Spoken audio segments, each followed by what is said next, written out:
Welcome to Trash Talk MMA. Smile on my face, behind my back, they talk trash. The #1 podcast for news and insight that matters in the world of mixed martial arts.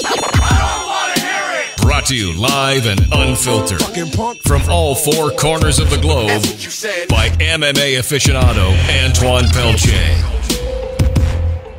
Yo, and welcome to the Trash Talk MMA podcast. I'm your host, Antoine Peltier, and on today's episode, I have another special guest, this time also emanating from the Tiger Muay Thai family, Miss Shauna Restivo. Shauna, how you doing? Good, how are you? I'm doing excellent. It's, what do we got, Monday, March 9th? I believe it was your birthday this past weekend? It was, on Friday. All right, so you're recovered and ready to train hard? By recover, you mean not drinking and being old, yes. I am. Yeah, I went up this weekend to, on that fundraiser that Tiger Muay Thai does. Yes. Along with Sam Baston and Joey Angelis and John Priest. And, we poisoned ourselves. They do a lot of great community work, Tiger does. Yeah, so. No, and it was cool. I've actually never done any charity work in my life. So Why not in Thailand? That was the very first time. And, it was a rewarding experience. And there's a beautiful resort up there. And, we all drank too much. Yep, it tends to happen here.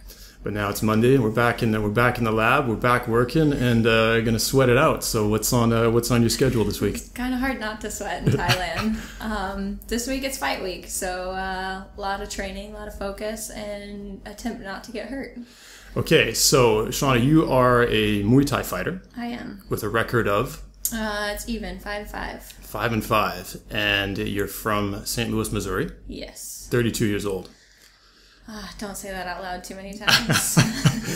So that's interesting. I mean, your story is going to be interesting for a multitude of reasons. First of all, you're my first female guest on the show, so thank you for coming in. Oh, I my pride pleasure. myself on diversifying my guests and their experiences in martial arts, and I think yours is an interesting case that we can tackle right now. So you've been training for how long? With Muay Thai for maybe about 6 years or so. In Thailand, I've been here for 2. Okay, and prior to that, you mentioned that you were training kickboxing back home. Yeah, like in St. Louis, that's one of the reasons I moved here. In St. Louis, you don't do a lot with the elbows and the clinching because technically you can't. Especially in St. Louis, they're not interested in Muay Thai rules. A lot of people hold the view that the clinch is boring because they do not understand it. Yep. So they like the K1 rules where you just knee once and then have to let go. They like more of the action. And I have the utmost respect for Muay Thai, its traditions, everything, and I just wanted to be the best at it, so I came to the Mecca. So, before getting into Muay Thai, though you had an exposure in kickboxing, how did an appreciation or a desire to get involved with kickboxing even start? Like, what was your introduction into combat sports? To be honest, I never was involved in very physical sports. I'm the youngest of 4 girls with no brothers, and it breaks my mom. So your father must have been a really bad person. No, it's actually my mother that it breaks her heart. My dad is excited because I'm the most boyish, which obviously I'm not too boyish, but he's like, yep, I don't have sons, you're going to be the boy. You're going to be the ass whooper of the family? So I played some softball and a little bit of basketball. I hated soccer because there was so much running in it. Yep. I was actually kind of a lazy athlete when I was younger. I went to college. I didn't do anything except drinking. Those were my drinking Olympics. And then I became a personal trainer. My degree is in nutrition science and fitness. I slowly got into triathlons. I did a half Ironman. Jesus. And wanted something different. Did some research. And it seemed that Thai athletes were some of the most well-conditioned athletes in the world. Yeah, it amazes me when you walk around the camp here, or just anywhere in Thailand, just the general fitness and low body fat percentage of people in general. People are just walking around shredded, and they're not going out of their way to be like that. It seems like a combination of the heat, the sweating, diet too. The diet, a lot of brown rice, just a lot of clean proteins, a lot of green veggies, a lot of healthy fresh fruit. Yeah. And then this constant state of being outdoors and being active. And these guys would just shredded. They are. You know, they are. And they're not doing anything particular. Like us as Westerners, we kind of have to go out of our way to change away from the mainstream lifestyle to get even remotely close to that. We do. And we have too much temptation to deviate from a healthy and active lifestyle. Yeah. A lot of people even use something as simple as it being colder outside to not be active outside, when I loved running in cold weather. Like, that was my favorite time. I just loved the gear and, you know, the fresh feeling. But here, I even respect them. The Thai trainers can be like, oh yeah, I fight next week. They don't run, they don't do anything, and for some reason they can last 20 times longer than I do, and I run every day. Yeah, it's really the difference between a lifestyle and binge work, binge exercise, or binge clean eating. Which is my week this week. No. I was blessed with a mother who loves to cook, and I lived for 10 years in France, so I'm you know, eating is a religion there, you know, and it's diversity, and it's hard. It's hard to break away from those patterns and those rich, tasty foods. Very difficult. You know, but there's something about the environment out here that I find it a lot easier to remain, or, you know, to get on a healthy pace, and you know, and there's a support system here to encourage that. Well, I think part of that is because you're surrounded by so many people that are into it, and when you have that support and when you have inspirations to do better and be better, it's easier for you. Whereas at home, you have to actively seek out a larger group of those people. And I think as individuals, I know if I choose to prioritize something in my life, I go full blast at it. Yeah. And just living healthy and being athletic has never been something that I've put that 100% dedication into. Yeah. I mean, in your case, it seems like you were interested at an academic level already. I was, yeah. And that's probably really benefited you before you came here, before you got involved in kickboxing and Muay Thai, to just understand how the body works, understand the right nutrition, etc. Yes. So you did your studies, you did some kickboxing. What led you to Thailand? I don't know. I mean, when you go to a class and they call it Muay Thai and you don't really learn Muay Thai, like when I sit there and I watch videos on the internet, I'm like, wow, what I'm doing is not that similar. It's not that similar. And granted, I love some of my coaches, and man, my boxing here is better than a bunch of the Thai girls, you know, because of that. Okay. I just didn't have some of the experience that I wanted. So I applied for a job, like kind of like an agency that places you different places. So I got a job. We had an orientation in Bangkok, and I'm like, I'll just go teach, and then find a gym and learn for a year while I'm, you know, making money and doing it. So your goal was really to get to Thailand as a teacher, but then to learn Muay Thai. Yeah. So but what did that stem from? What, like, you really wanted to learn the Thai culture, or the culture of Muay Thai? Both. Okay. Both, actually. And the job, I wasn't really into ever being an academic teacher.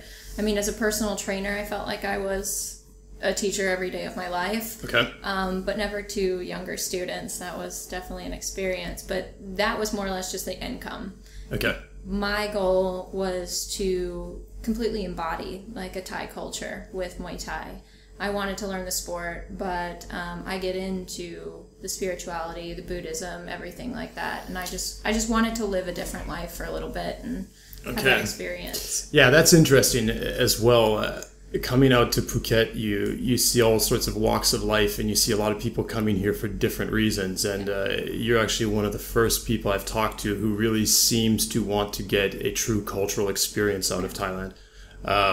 Even myself, I'm not going to lie. I mean, I'm here to get in shape. I'm here to interview and to immerse myself in the martial arts culture, but not so much the Thai culture itself. Yeah. So, do you feel really connected to the Thai culture, the Thai people, in the time you've spent here? Yes and no. I've also traveled around Thailand, and my placement here, I should say, was completely random.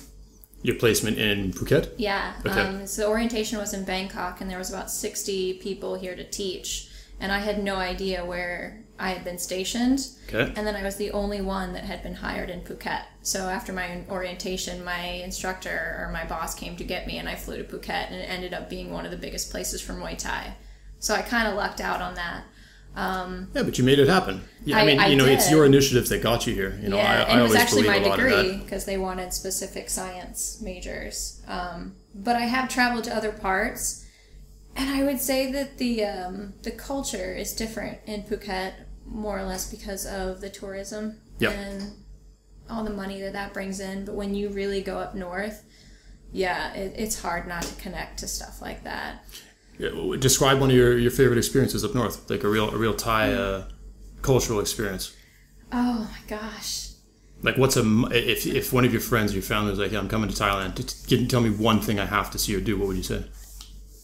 One of the Thai things that I experienced, I was in Chiang Mai with my father for those 2 weeks of traveling, and he was sick. As many people do. There's a bit of a stomach adaptation period. A little here. bit. Digestive period. I had been here for about 7 months already, so I was quite well adapted. So I ended up being able to explore Chiang Mai by myself, and I was just looking for a place to eat, walking the streets, going back and forth. And I saw this interesting, restaurant bar, and it looked like people were having fun. So I just kind of popped my head in, and I said, "Are you guys still serving food?" Because it was later. And the Thai woman, "Oh, yes, come in. We have big buffet. My friend made food, whatever." I'm like, "Oh, okay. How much is it?" And she's like, "Oh, no, it's free. It's my birthday. I own the bar." Like, awesome. I mean, they're totally inviting, and That's they're really very cool. family. And she's like, "Hey, there's this lonely white girl who's looking for food." And she's hungry. Yeah, and that is a big thing with Thai cultures. If you even mention food, like, you will... they will feed you till their heart's content. Yeah, I've noticed that quite across many Asian places. Have you ever been to Singapore? I have, but I lived a lavish lifestyle. I was visiting friends who had a little bit of money. Okay. And they were moving back to the United States like a week after I left. So they they were also just were going trying all to out. live it up. Yeah, Okay. so... But Singapore, man, They have those huge food courts almost on every street corner, and they're just designed for people to eat endlessly all the time. We went to the it was on Orchard Street, and it was known for Tom Cruise gets the dumplings and stuff, like some sort of dim sum place. A dim sum place, but it was in this basement of a mall. It was so busy, but it was phenomenal. And yes, you just keep on ordering and bringing food. And yeah, I know a woman there who's she has got a restaurant. She's an event planner, and she was like, whenever you throw big events here, they don't care about, for example, if there's an open bar or if there's alcohol. They're just like, what's the food? We want there to be as much as possible. So Singapore again is a real place that the food is a really integral part, I think, of their social and cultural experience. It is, and oddly enough, that's what I was most worried about moving here. I lived a very sheltered lifestyle in St. Louis, and I was like, "Mom, I'm already skinny. I'm going to lose weight. This is going to be bad." And now I can't imagine not having some kind of Asian food around me. Okay, so you get to Phuket a little bit by luck, a little bit by initiative. When and where did you start your Muay Thai training? Well, I had been here for a few months because I didn't really have the money built up to start training. So on our first real vacation, all the other teachers kind of went on island vacations, scuba diving, enjoying Thailand. And I just decided to get beat up for 4 days straight.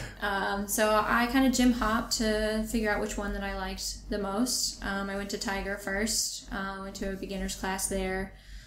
I tried one in Bang Tao, Sumali up by the Heroines Monument, and Phuket Top Team. Yeah, so it was a very long 4 days of me getting really beat up in every gym I went to. Okay, and what were your experiences? What were your thoughts on each one? Sumali, actually everywhere, it was low season, so there weren't that many people there. So as I'm gassing in every single exercise we do, all the attention is also on me. And it was pretty obvious I had done Muay Thai before. So of course you get the question half an hour into training, when you fight.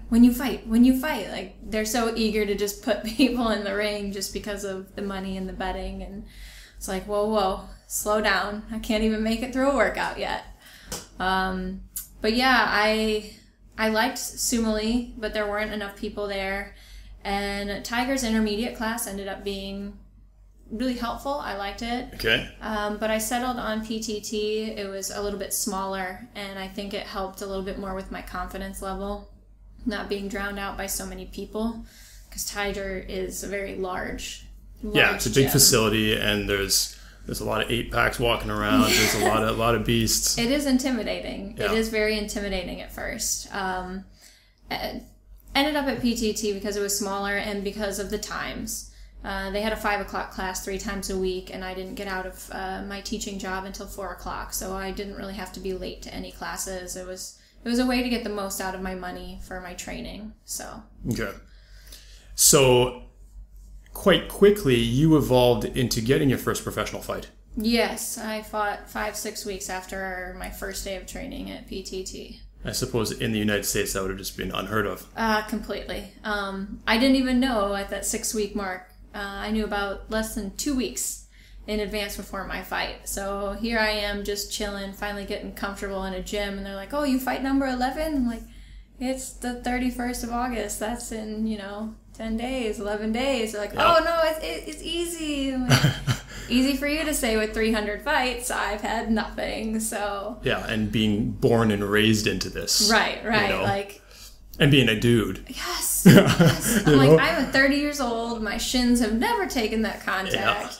I quite enjoy my face, so I'm nervous about the elbows, my face is kind of my priority. I'll do a lot. I'll do a lot to protect my face. Then you've chosen a bizarre way to preserve the integrity of your face. Yes. So how'd that fight go? What was your opponent like? Oh, God. Typical Thailand. I walk in. She's bigger than me. I got really nervous. They said that she didn't have any fights. Come to find out she did. But I got some advice from Jay Tonkin, who is a Muay Thai fighter. He lives up north now, but he used to train with us. And I said, what's your advice? And he said, don't go batshit crazy. Apparently I didn't listen very well because I went batshit crazy, and she just came in with a bunch of leg kicks and her head down, so she obviously wasn't that experienced, and my hands were landing and I kind of went nuts with them. End of the first round. So you were just throwing a lot of combos, just really giving it? Yes. Okay. It was just, it had to feel good. I know it felt good. And part of me just wanted to get out of there as quick as possible because I was just so nervous about checking kicks and getting elbows and all the normal stuff. Well, I think for most first-time fighters, there must be a fantasy of going in and whipping your first opponent's ass in destructive, violent, impressive fashion. That, and you just really don't know how to control that nervous energy and that adrenaline. So even though you want to, your brain says slow down and your body says something completely different. Yeah, so they told me to slow down. That was pretty much their advice, and I landed a pretty good combo in the first 10 seconds, and the ref stopped in the second round. All right, excellent. So you win your first professional fight in emphatic fashion, despite not listening to your corner advice. Of course. How quickly did you take another fight? It was less than 2 weeks later. Because you must have been relatively unscathed. I was unhurt. I was completely unhurt. Even her leg kicks, I believe if you watch the video, I checked a couple of them, but it really didn't have much on them, so I was okay.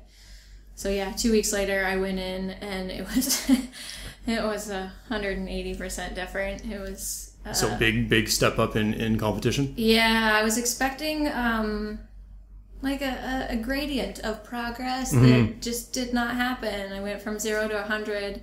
This girl was so composed, really strong kicks, typical Thai. That must be intimidating when you get that composed adversary, right? But you don't know until you're in the middle of the first round. That's the thing, is I'm thinking okay, this is going to be like the last one a little bit. No. We can all fake it till we make it, and then you're there, right? Yeah. Yes. But I could tell that she didn't take me seriously. Okay. I'm sure a lot of Thai girls don't take Farangs very seriously. Western girls have a tendency to clobber instead of fight, especially when they're inexperienced.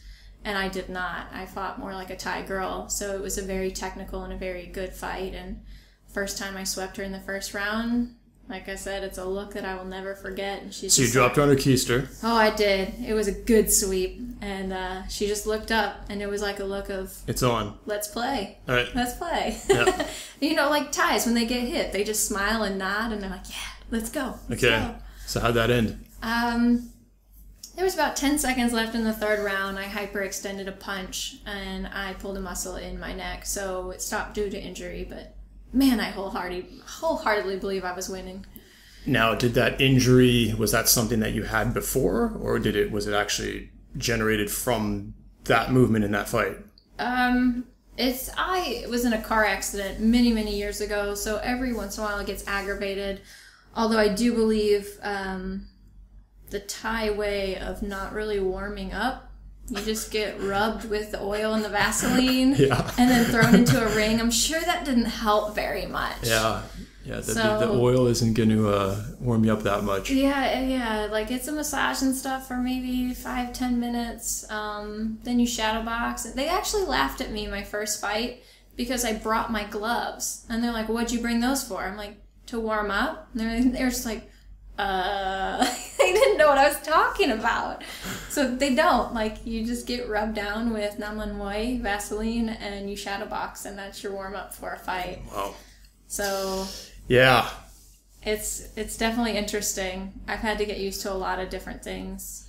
So you hyperextended a muscle in your neck? It was a punch that I reached too far from, okay. And I just don't think I was adequately ready for that, and it just kind of pulled straight down my back. And so they stopped the fight because you just couldn't continue?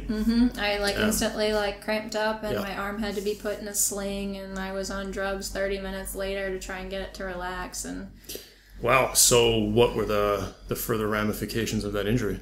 I just took a week off, really, a week and a half, and then usually go light with clinching and sparring, getting hit, but usually reoccurs maybe once a year for the last 7-8 years. It was a whiplash injury from when I was younger. So after that fight, though, what did that injury linger? Did it continue to plague you, or did you just move into your next fight pretty quickly? I fought a month later. Yeah, I had my first 10 fights in a matter of 11 months, and I even went on vacation. Okay. So it's Thai, and that even wasn't as many fights as they wanted me to take. Like, normally people fight every 2 to 3 weeks. 10 fights in 11 months. Mm-hmm. Damn. Yeah. So did you get any more significant injuries during that period? No. After that, my neck was usually fine until recently. Back in December, I got hurt again. But my shins, man, check and kicks. Holy shit. Lumpy. Yes, they are. I think it was a month. It was almost a month after one fight that I could not kick pads because it hurt so bad. Like, I even wore padding over them. Jesus. But after it's okay, then they schedule a fight because I can still box and knee and do stuff like that and run. So technically I'm in fight shape. So as soon as I'm ready to kick again, a week later I was in the ring. Like, it's just bam, bam, bam. Like, yeah. Excellent. Okay, so you knock out 10 fights in roughly the same amount of months. Mm-hmm. You come out relatively injury-free. Mm-hmm. What happened at PTT? Why did you change camps? Little bit of a falling out, of course, as a lot of things happen here. I got scheduled for a fight in Bangkok, and it was supposed to be a huge step up for me. I was asked to fight this girl, Jade Marissa, and she's quite well known with Thai people. Her dad is a promoter. She's half English, half Thai, so she is known for being very pretty as well. Okay.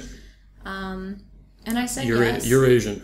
Yeah. You're Asian. Yes. No, it makes for some interesting crossbreeding. It is, but it's beautiful. I mean, really is beautiful. I have a very semi-racist name from teaching with it, and I call them the halvesies. Okay. But they're special. I mean, to automatically have two cultures into your life and to have those features is just amazing. Anyway, I digress. So yeah, I started training hard. I was training with a different trainer, Kru Lamtong, who is one of my favorites at Phuket top team still. And I was in the best shape I'd ever been. And they changed my opponent, as can happen. So they said it was a no-name. I'm like, oh, okay. And then changed again. And about 6-7 days before the fight, some pictures surfaced on Facebook With my face on it, saying that I was supposed to be on Angel Extreme in Bangkok. So you mean like fight posters? Yes. Okay, the promotional material started arising. Yes. Okay. And I saw them because somebody else, a mutual friend, she was fighting and he was trying to promote her. And I'm like, dude, that's my face too. Like, excuse me, like I'm fighting on this in 6 days. Like, holy crap. So my main trainer, the manager, and the owners of the gym claim to not know anything about this, which I think is just unheard of. And the fight poster said that I was fighting a girl who is known for elbows. Her nickname is the Killer Elbow, and she's had over 100 and some fights. Yeah, that made me a little nervous. Your face was cringing at this point. Yes. I had no idea. I was freaking out, and then I'm like, okay, well, I can do this. And then a different fight poster came out, and I was fighting somebody different. And at that point, I just got this sick feeling like something's really wrong. Like, I don't know what I'm walking into. My gym doesn't know what I'm walking into. Well, the thing is this, I mean, and your pictures have to get to those posters via somebody. Yeah. Somebody saying, hey, take our fighter and get them involved with this event. And you basically couldn't get answers as to who was doing that. It gets better. I had to be put in outfits. So I had taken the pictures. I didn't know what they were for. I'm in a wedding dress and a prom dress in these pictures with my hair done and everything. What the hell? Yes. So explain this. It's called Angel Fights, is that it? Angel Fights, yes. It is. And what's it sounds like they've got their own kind of little vibe going on. What that is what female Muay Thai in Thailand aspires to. Like how guys like to fight in Ratchandran and Lumpini. Those are traditional stadiums that are big names, and those are dreams realized. Yeah, that's where legends are made. Right, but females aren't allowed there. In fact, if you've ever been there, they have a sign by the ring that says females have to stand back from the ring so many feet or whatever. Like, it's a curse for women to be close to that ring. Oh, yeah. So it gets borderline sexist there. Right. Okay. Borderline? Yeah. No, it is. So Angel has created this event, and obviously they're called Angels because they're pretty fighters. They pick attractive women that can kick ass, and they put makeup on them, put them in some scary outfits, and then have them go beat each other up for entertainment. I want to see it now. Which it started out... Why have I never heard of this? Look it up. Do they only hold events in Bangkok? Yeah, Bangkok is where like the big fights are. But they only did one tournament a year, and I believe it was at 57 or 58 kgs. So I wouldn't have been okay for that anyway. I fight at 52. I'm rather light. Okay. But they began to hold events as, female fighting across the world has gotten bigger. Right. So their first event was the one I was supposed to be on, and now they hold them like every month. Okay. But no, it's a big promotion in Thailand. It's promoted in the papers, on TV. It is a televised event. It's huge, conferences, press releases, like you do interviews, pictures, So ultimately for a lot of women competing in this sport, that's where they'd like to end up. You were just unaware of what was going on. You felt like you were being mismanaged, misused, and poorly promoted. In a nutshell. Mm-hmm. Yeah. All right, so that ultimately led to the dissolution of your working relationship with Phuket Top Team. Right, because I refused to fight. Okay, so you refused to fight, but you also refused to give up. What was the next step? Well, they ended up being more worried about their image than mine. So that led to me leaving, and I kind of just felt lost, but I didn't know if I was ready to leave Thailand yet. I still think I have a tremendous amount to learn, and I wanted to stay, but I didn't know if I could. So I planned a vacation to just kind of clear my head. I went to Singapore, Bali, and then I had a Tiger Muay Thai sponsored fighter, Matthew Semper, reach out to me from my Facebook and asked if I needed to talk about anything, and he was there for me because he's obviously lived here before and he knows how hard it is for fighters. So I reached out to him, and with his coaxing, along with John Priest and Woody and some of the other Tiger people I've gotten to know, I tried Tiger again. Good. After the first experience, and it was completely different, and I fell in love with the fighters ring and the trainers, and they're just phenomenal. And so when did you join them? When did you decide to take another run at this, and this time with Tiger? I came back from vacation in December, mid to late December. Okay. And unfortunately, I suffered an injury which has kept me from training 100%, and I've done what I could. Okay. But now, what injury is that? Again, a neck injury is very fickle. Likes to keep me on my toes, but I don't know whether it was a compressed disc or a herniated disc in my cervical, C7 and C6, but it has caused neuropathy, the loss of feeling down my shoulder and my arm, which is not really good for fighters. Yeah, that sounds like the Antichrist for fighters. It is, especially for Muay Thai with all the clinching. Yeah. It's very difficult. I've been trying to work around it as much as I can. It's been a mental battle. Are you finding quality treatment for that in Thailand? I mean, what's your take? I mean, you studied this, you've applied this. What's your take on the kind of like the health situation, the healthcare situation here? Healthcare kind of sucks here. Does it? It does. I mean, I know I got injured a couple times last year, and I just needed a couple like shots anti-inflammatory shots, just had muscles that were jacked up, and the service was good. The treatment worked. I didn't have anything bad to say, but I didn't have something as debilitating as what you are apparently dealing with. I've been to the hospital a few times over the 2 years I've been here, and more of their theories are shots and pills, and here you go. Yeah. I didn't think that was going to help this. So, as an American, I seek alternative medicine options, chiropractors, physiotherapists, massage therapists, all stuff like that. And that is difficult to find quality treatment in Thailand, and when you do it, it is rather expensive, especially as a fighter. I don't make a lot of money. I don't have sponsors. This is just me doing everything I can to stay afloat. And a chiropractor that I found it was 2,500 baht per session, and 2,000 for follow-ups. And I saw him twice. Quickly. Yeah, I saw him twice, and I got the feeling back, but of course, me not sitting on my ass until everything's 100% healed, go back to training. So, wow. So I still deal with it off and on. But the treatment, it's very expensive. I ended up spending over 10,000 baht, and for a fighter, that's a crap ton of money. Well, that's probably a couple fight salary, no? Yep, it is, and that's a month and a half of my rent, and it's just very difficult. Is fighting your primary or only source of income now? Now it is. When I got through 6 months of teaching, I knew that I wanted to stay and I wanted to learn. And PTT gave me that option that when I finished teaching, they would sponsor my training if I was full-time. Okay. So I began saving a lot of money of my teaching money to try and stay without working. And then I got to a point with my injury that I was spending money, and I actually sold one of my guitars at home to try and stay more. So sacrifice is a word I know quite well for trying to do as much as I can here. Crazy. How are you feeling now? Right now it's on a scale of on a percentile. I can't think of it. I mean, I'm fight. You're ready to fight, all right? Ready or not, here I come. Right? Okay. When's your fight?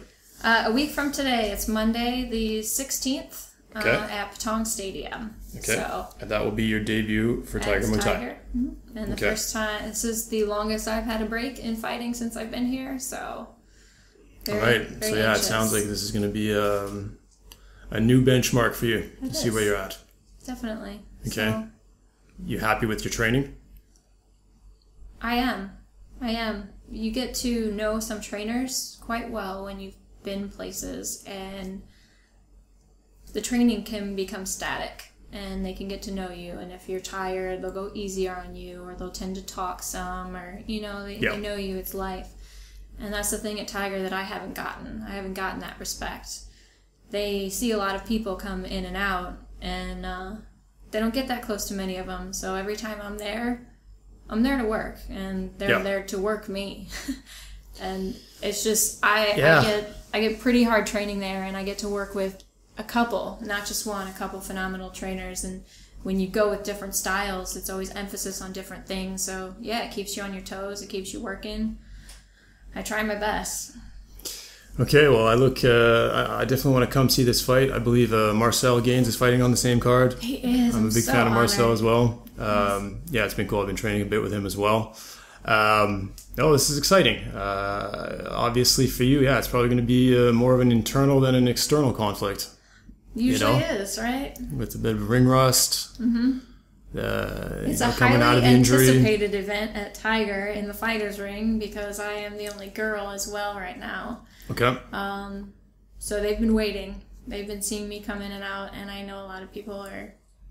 Yeah, it's funny you mentioned that too, because I was out here last year and went to a plethora of fights, and I didn't see any women fight. And then I came out this year and I went and saw Magnus Johansson fight and Marcel, and there was already a bunch of women on the card, and I was like, oh, okay. And there was even some young ones. I mean, sometimes you see the 6, 7, 8-year-old boys. Well, there was like 6, 7, 8-year-old girls. So yeah, that's true. That so you're right now you'll be the only female Muay Thai fighter representing Tiger. They do have other fighters, but they're not the sponsored fighters. Okay. I am the only one. Frida, who is also very talented. I did not get a chance to meet with her or work with her. She is taking a break from Tiger right now, but she is another female fighter, Muay Thai fighter for Tiger. But other than that, yeah, it's me. All right, Shauna, it's been a pleasure hearing your story. I can relate a lot to the desire to, seek out adventure and risk taking in the world. It's always cool to meet other people who have decided to just make life what they want it to be, as opposed to what most people believe it needs to be by sort of Western conventions, if you will. I know it's inspiring to hear that, and it's inspiring to see a woman dig deep into what is traditionally a very male-dominant sport. Yes, I knew that was to put it mildly, right? It is very difficult, and that's why I respect female professional athletes in a way that I could never respect a man. It's a different level of absolutely training. Yeah. And listen, I'm a guy, and I love fights. I'm the world's biggest fight fan. Everybody knows that, but I would not step in there competitively. So my hat's off to you. It's very honorable, and it's very courageous. Thank you. Yeah. So we'll definitely go to your fight. We got to get some eyeballs on that. How can people follow you on social media?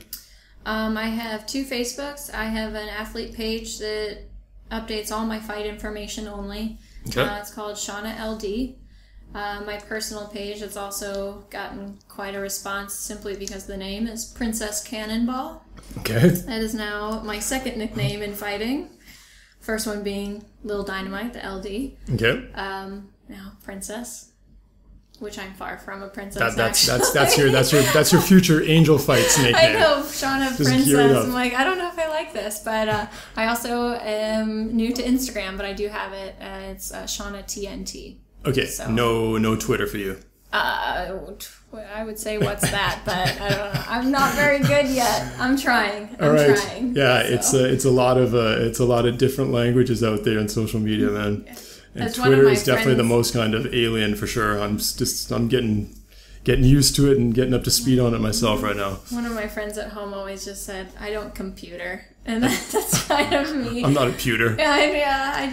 It's the social media. I've never just been drawn to my computer and my thoughts and stuff like that. Yeah, so. I noticed that with a lot of fighters that I'm interviewing. It's funny. Some of them are really aware of the necessity of the promotional aspect of it and really embrace it and really get involved with it. Yeah. And then others are just like, just let me train, dude. Mm-hmm. I just want to go in there and knock teeth out and get mine smashed and and stay busy. I'm somewhere in the middle. Somewhere in the middle. I understand what social media can do for you, but I also gravitate towards I just want to train. I just want to do it. I don't want to sit there and ask people, hey, will you take a 15-second video for me? But, yeah. Excellent. Well, we'll be rooting for you, in exactly 1 week. And hopefully you emerge victorious and unscathed. Great. Awesome. Thank you. It was really a pleasure having you on the show, Shauna. Thank you. Thank you for being my first female invitee. Oh, yes. And I'd love to get you back in for round 2 after your fight so we can get your thoughts and feelings on how that goes down. My thought is that knockout felt good. There you go. Yeah, see, it's the law of attraction. Yes. Hard at work. Visualization. Excellent. Excellent. This was the Trash Talk MMA podcast. I'm your host, Antoine Pelletier, with my guest, Shauna from Tiger Muay Thai. It's been a pleasure, guys, and we'll catch up with you tomorrow. Peace. Thanks for listening to the Trash Talk MMA podcast. Be sure to visit trashtalkmma.com. Smile on my face, behind my back, and talk trash. And don't forget to follow Antoine on Twitter at Trash Talk MMA. Let us know you're listening. Use hashtag Trash Talk MMA.